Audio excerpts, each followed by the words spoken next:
ओं सर्वमंगलमंगल्ये शिवे सर्वार्थसाधिके शरण्ये त्र्यंबके गौरी नारायणी नमस्तुते।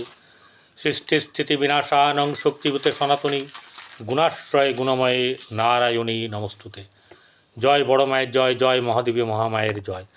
प्रत्येकेर जीवन सुंदर होक, आनंदमय होक, प्रत्येकेई दूधे भाते थाकुन श्री श्री पद्मावती मायेर कृपाय एवं बड़ मायेर काछे प्रार्थना करी। आज आरेकटी विशेष गुरुत्वपूर्ण भिडियो निये आमी परितोषदेव ज्योतिषाचार्य परितोषदेव चैनेले এই ভিডিওতে উপস্থিত হয়েছি। প্রত্যেককে এই চ্যানেলে স্বাগত জানাই। আজকে যে ব্যাপার নিয়ে বলবো তা হচ্ছে মে মাসের রাশিফল, কার গোচর ফলও বলতে পারেন। সেটা হচ্ছে তুলা রাশির জাতক জাতিকাদের এই মে মাস কেমন যাবে। শুরুতেই বলি যে কারোর পার্সোনাল ছক আমি বিচার করছি না। এটা আপনারা যারা আমার ভিডিও এতদিন ধরে দেখে আসছেন তারা প্রত্যেকেই জানেন যে আমি পার্সোনাল ছক বিচার করছি না। এখানে গোচরে যেভাবে গ্রহর অবস্থান সেইভাবে রাশি অনুপাতে আমি সেই বিচার বিশ্লেষণ করি। এই ব্যাপারগুলো কীরকমভাবে বিচার করতে হবে সেটা হচ্ছে প্রথমত আপনার জন্মকুণ্ডলী, মহাদশা অন্তর্দশা কী চলছে এবং গোচর যেটা আমি বলছি, এই তিনটেকে কিন্তু দেখতে হবে। তিনটেকে মিলিয়ে ফল কিন্তু একটা হবে। এটা হচ্ছে গিয়ে সূত্র। এবারে অনেকেই আছেন যারা হচ্ছে গিয়ে এদোর উদোর ঘুরে বেড়ায় এবং কোনো কিছু বোঝে না। তারা সামনে একটুখানি দেখলো, মনে পছন্দ হলো না, ঠিক আছে। আর কাউকে একটা কথা বলি, কে ভিডিও দেখবেন না দেখবেন আপনার ব্যাপার, আমাকে কোনো রকম কিছু বলতে আসবেন না। কারণ আপনারা যারা এসব বলেন তারা পুরো ভিডিও আমার দেখেন না। ভিডিও দেখবেন পুরো, দেখে যদি বুঝতে না পারেন আবার দেখবেন, দেখে যদি না বুঝতে পারেন আমাকে বলবেন, সমালোচনা করলে করবেন, কিন্তু এমন কিছু কথা বলবেন না যেটা হচ্ছে গিয়ে আপনি নিজেকে নিজে গালি দিচ্ছেন। কারণ প্রমাণ পাওয়া যাবে যে আপনি অশিক্ষিত আর না শিক্ষিত। এই ব্যাপারটা কিন্তু আমার যারা কন্টেন্ট দেখেন, আমার যারা ভিডিও দেখেন, দেখে আসছেন, তার প্রত্যেকেই কিন্তু এই ব্যাপারে শিক্ষিত। আমি বলবো তারা অনেক ভালো। কিছু উৎপটাং লোক তো আছে। যাই হোক, এখন ঘটনা হচ্ছে যে তুলা রাশির জাতক জাতিকাদের এই মে মাস কেমন যাবে বলতে গেলে তাহলে আমাদের রাশিচক্রটা জানতে হবে। মে মাসের রবি মেষ রাশিতে অবস্থান করছে, বৃষ রাশিতে বৃহস্পতি এবং চন্দ্র, কর্কটে মঙ্গল, কেতু কন্যায় এবং বাকি চারটি গ্রহ বুধ শুক্র শনি এবং রাহু মীন রাশিতে বসে কালসর্প যোগ চলছে। দোষ বললাম না, কালসর্প যোগ চলছে। প্রথমে যোগের সৃষ্টি হয়, সেই যোগ ভালো না মন্দ সেটা পরের ব্যাপার। তো যোগই বলবো আমি। আপনাদের দোষ বলে মানুষকে ভয় দেখানোর কোনো প্রয়োজন নেই। যারা আপনাদের খারাপ চলছে বা এরকম ধরনের ব্যাপার জায়গায় আসতে পারছেন না, তারা তো এখন তো প্রচুর জ্যোতিষ হয়েছে, চারিদিকে হয়েছে, স্বনামধন্য বা অনেকের অনেক উচ্চস্থ স্তরের জ্যোতিষ আছে। আপনারা তাদেরকে দেখিয়ে নেবেন, আপনাদের জন্মকুণ্ডলী তাদের কাছে দেখিয়ে নেবেন। আর আমার অনুরোধ, আমার হোয়াটসঅ্যাপে চট করে ঢুকবেন না। আর হোয়াটসঅ্যাপ যে যারা আসবেন মনে করে আসবেন দেখাবো, ওই হাই লিখে তারপর পালিয়ে গেলেন, ঠিক আছে, ওই কাশ্মীর পেরিয়ে পাকিস্তানে গিয়ে লোকালেন, ওরকমটি করবেন না, উচিত নয়। দেখাবেন না, আমি তো কাউকে বলছি না আমার কাছে দেখান। যারা দেখাবেন তারা 8906781462 এই নাম্বারে যোগাযোগ করতে পারেন। এবারে ঘটনা হচ্ছে যে এই তুলা রাশির জাতক জাতিকাদের যে আমি আলোচনা করব, তো তার আগে তো পাঁচটি গ্রহ সরবে, অর্থাৎ গৃহ পরিবর্তন করবে। পাঁচটি রাশি, তারা হচ্ছে গিয়ে রবি 30শে বৈশাখ 14ই মে রাত্রি 12টা 12 মিনিটে গৃহ পরিবর্তন করবে, সে মেষ রাশি থেকে বৃষ রাশিতে যাবে। তারপরে যে আছে চন্দ্র, সেই চন্দ্র আপনার মিথুন রাশিতে মৃগশিরা নক্ষত্র থেকে যাত্রা শুরু করে সে 31শে মে কর্কট রাশির আপনার এই পুষ্যা নক্ষত্র, যে পুষ্যা নক্ষত্র আজকে চলছে, সেই পুষ্যা নক্ষত্রে এসে তার যাত্রা সমাপ্ত করবে, 1 মাসের যাত্রা। মঙ্গল এই মাসে কোনো রকম ধরনের সঞ্চার করছে না। এবার রইল বুধ আসবে, ধরে রাখা যায় প্রায় 7 তারিখ থেকে তার কার্যভার গ্রহণ করবে, সে মীন রাশি থেকে মেষ রাশিতে আসবে, মানে আপনার সপ্তমে আসবে। বৃহস্পতি 14ই মে, সেই 30শে বৈশাখ 14ই মে সে গ্রহের তার সঞ্চার হবে, বৃষ রাশি থেকে যাবে মিথুন রাশিতে, অর্থাৎ আপনার ভাগ্যস্থানে যাবে। যদিও এই বৃহস্পতি আপনার জন্যে খুব একটা কার্যকারী গ্রহ নয়, কিন্তু যেভাবে যাবে তার তো ফল দেবে, সেই ফলটা কিন্তু ভালো হবে, খারাপ হবে না, যতটুকুই হোক।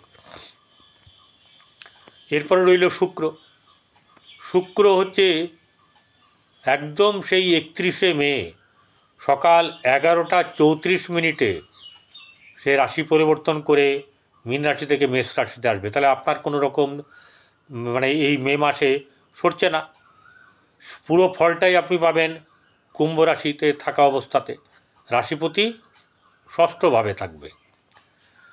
এরপরে যে শনি আছে গিয়ে 29শে মার্চ, সে তো মীন রাশিতে চলে গেছে কুম্ভ থেকে। মীন রাশি থেকে 18ই মে রাহু সে আবার 1.5 বছরের জন্যে চলে আসবে শনির ঘরেই, সেটা হচ্ছে কুম্ভ রাশিতে, মীন থেকে কুম্ভে আসবে। আর কেতু কন্যা থেকে সিংহ রাশিতে প্রবেশ করবে ওই 18ই মে। এই হচ্ছে গিয়ে ব্যাপার। তাহলে এই তুলা রাশির জাতক জাতিকাদের কী হাল হবে? 1 নম্বর প্রথমত বলবো, শারীরিক দিকটা কিন্তু দাদা, ভাই, বোন, দিদি, এটাকে বলছি, শারীরিক দিকটাকে একটুখানি নজরে রাখবেন। শরীর থাকলে বলবেন যে শরীর থাকলেই তো হবে, কিন্তু একটা ব্যাপার হচ্ছে যে শরীর থাকলে তো খারাপ হবে, এটা তো সবাই জানে। তো শরীরটা যদি ঠিক রাখা যায়, সেই চেষ্টাটা করতে ক্ষতি কী? তাই আমার বলা রইল। এবার দ্বিতীয় ভাব, 14 তারিখের কিছু সময় অবধি এখানে বৃহস্পতি দেখবে, রাহু তো দেখছেই, রাহুও দেখবে। এই বৃহস্পতি এবং যে দেখছে তাতে আপনার আয় বৃদ্ধি হওয়ার ব্যাপার থাকবে, কিন্তু রাহুর দৃষ্টির কারণের জন্যে আপনার হাত থেকে অর্থ বেরিয়ে যাওয়ার ব্যাপার থাকবে। 14ই মেতে বেলার দিকে, বিকেল দিকে, সন্ধ্যার দিকে, রাত্রের দিকে বলা চলে একটাই কথা, 15 তারিখ থেকে এই জায়গাতে আপনার এই তৃতীয় ঘরে দৃষ্টি দেবে বৃহস্পতি, অর্থাৎ দ্বিতীয় ঘরে দেবে না। 18ই মের পরে দ্বিতীয় ঘরে এই আপনার এই রাহুও দৃষ্টি দেবে না। তাহলে এখানে কীরকমভাবে বিচার হবে? দ্বিতীয় পতি মঙ্গল সে নিচস্থ অবস্থায় বসে আছে, কিন্তু যতক্ষণ পুষ্যা নক্ষত্রে থাকবে, আজকে চন্দ্র পুষ্যা নক্ষত্রে আছে, মঙ্গল তো আছেই, যতক্ষণ মঙ্গল পুষ্যা নক্ষত্রে থাকবে ততক্ষণ কিন্তু আপনার কিছু না কিছু ভালো যাবে, কারণ সেকেন্ড হাউসের লর্ড। এরপরে যেটা হচ্ছে গিয়ে এই যে চতুর্থ ভাব, তৃতীয়ভাবে দেখলে যখন হবে তখন আপনার নিজের ঘরকেই দৃষ্টি দেবে ধনুতে, অর্থাৎ ভাই বোনদের সঙ্গে সম্পর্কের একটা শুভ ব্যাপার থাকবে। এখন তো আর গাদা গাদা ভাই বোন থাকে না, হয় একটা নালে থাকে না, এরকম ব্যাপার। যাদের পুরনো আছে তাদের একটা আছে। চতুর্থ ঘরের যে অধিপতি শনি, সে ষষ্ঠভাবে বসে, তো চতুর্থপতি শুকপতি ষষ্ঠভাবে থাকা অবস্থান করা ভালো না, তাই সুখ বিনষ্ট হবে, এবং সেখানে মঙ্গল দৃষ্টি দিয়ে আছে। বৃহস্পতিও সরে যাচ্ছে, যে বৃহস্পতি ওখানে দৃষ্টি দেবে তা হবে না, তাই সেই জায়গাটাতে কী হচ্ছে, অশুভ হবে। কীরকম ধরনের? ঘরের মায়ের শরীর খারাপ হতে পারে, বা মায়ের সঙ্গে মনোমালিন্য হতে পারে, বন্ধুদের সঙ্গে মনোমালিন্য হতে পারে, মন খারাপ থাকতে পারে, হতাশা আসতে পারে, এবং আপনার গৃহে শান্তি বা সুখ বিনষ্ট হওয়ার সম্ভাবনা থাকবে। পঞ্চম জায়গা সন্তানের জায়গা। পঞ্চম জায়গা প্রেরণা, আকর্ষণ, মানে আপনার নিজের প্রভাব কীরকম হবে, ঠিক আছে, এরকম ধরনের ব্যাপার থাকবে আপনার জীবনে। আপনার এই পঞ্চম ঘর হচ্ছে গিয়ে খুব শান্তির ঘর, আনন্দের ঘর যেটাকে বলা হয়। তো এই জায়গাতে যে অধিপতি শনি, সে ষষ্ঠভাবে থাকবে, তাহলে পঞ্চমপতি ষষ্ঠে থাকা মোটেও শুভ নয়। তাহলে এখানে কি হবে? এখানে বৃহস্পতি দৃষ্টি দিয়ে থাকবে, মঙ্গল দৃষ্টি দিয়ে থাকবে। তাহলে এই মঙ্গল এবং বৃহস্পতি দৃষ্টিতে আপনাদের পঞ্চম জায়গাটা কী হবে? কখনো ভালো কখনো মন্দ,